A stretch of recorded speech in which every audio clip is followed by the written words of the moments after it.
Tonight, millions of people will go to sleep in Savannah, Georgia, in coastal Spain. In the quiet suburbs of North Carolina, they will tuck their children into bed. They will lock their doors to keep the danger out. They believe they are safe, but they are wrong. Because just a few miles away, sometimes just a few hundred feet beneath the waves where they swim, sleeping giants are waiting. They are cold, they are silent, and they are capable of erasing a city in the blink of an eye. We are taught that nuclear weapons are carefully guarded, locked behind retinal scanners and blast doors in secret bunkers. But history hides a terrifying statistic, a number that the Pentagon hates to admit: 32. Since 1950, the United States military has officially confirmed 32 broken arrow incidents. A broken arrow is the code name for an accidental event that involves nuclear weapons. A crash, an explosion, or worse, a loss.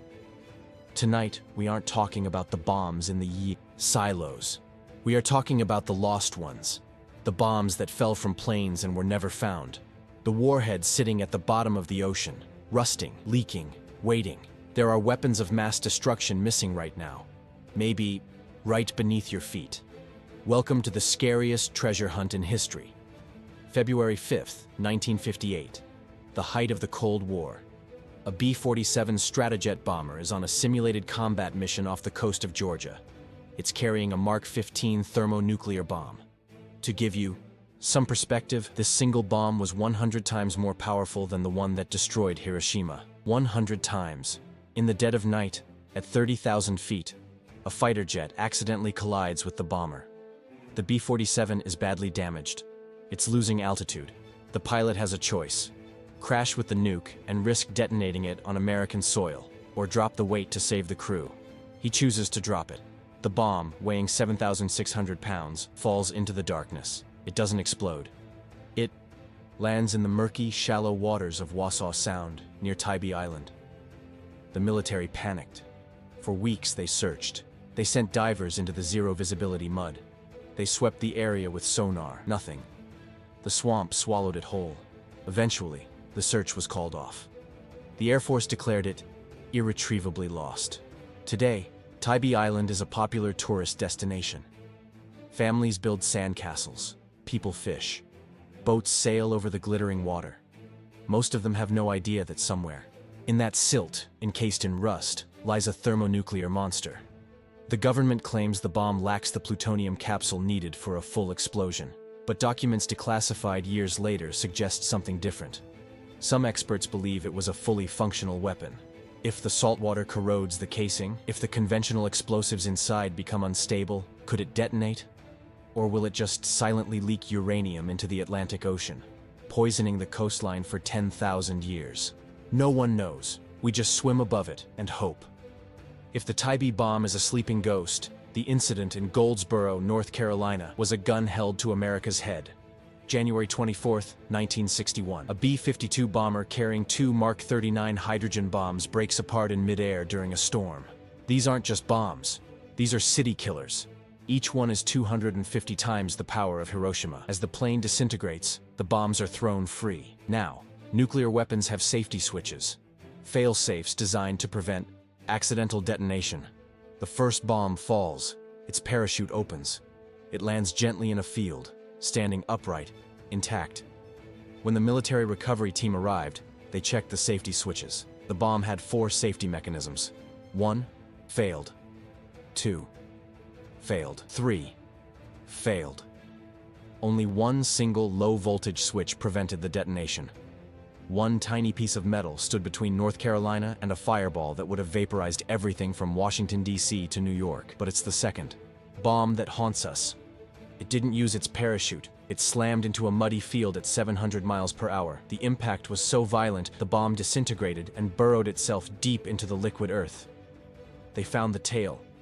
They found pieces of the casing, but they never found the secondary, the uranium core. It sank deep into the groundwater table. It was too dangerous to keep digging. So, do you know what the US government did? They bought the land. They put up a fence. And they walked away. This day, there is a field in North Carolina that looks like any other farm. But buried 50 feet down, the demon is still there, waiting. Land is one thing. We can put up fences, we can monitor radiation. But the ocean? The ocean keeps its secrets. The Philippine Sea. The aircraft carrier USS Ticonderoga is sailing toward Vietnam. On the deck, an A-4 Skyhawk attack jet is being rolled into position. Strapped to its belly is a B-43 nuclear bomb. A tragic human error occurs. The crew signals the pilot to move, but the plane is not hooked up to the catapult properly. The jet rolls forward and simply falls off the edge of the ship. It hits the water upside down. The pilot, the plane, and the nuclear weapons sink instantly. The ocean floor in that area is 16,000 feet deep. That is 3 miles down. The pressure is strong enough to crush a submarine like a soda can. No rescue was possible. No recovery was ever attempted. Somewhere in the crushing blackness of the Pacific, that pilot is still strapped into his cockpit, and right beneath him is a nuclear warhead. It creates a terrifying question. What happens to a nuclear core under extreme pressure for 60 years? Does it crack? Does it implode? The radiation leaking from that bomb enters the food chain. It moves from plankton, to fish, to tuna, to your dinner plate. And that's just one. In 1968, the USS Scorpion, a nuclear attack submarine, vanished in the Atlantic. It imploded, killing 99 men. It was carrying 2 nuclear torpedoes. They are still down there. The Soviet submarine K-2119 sank in 1986 with 34 nuclear warheads.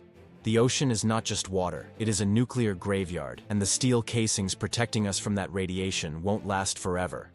We know about the American mistakes because the US eventually declassifies documents. But what about the other side? When the Soviet Union collapsed in 1991, it was chaos.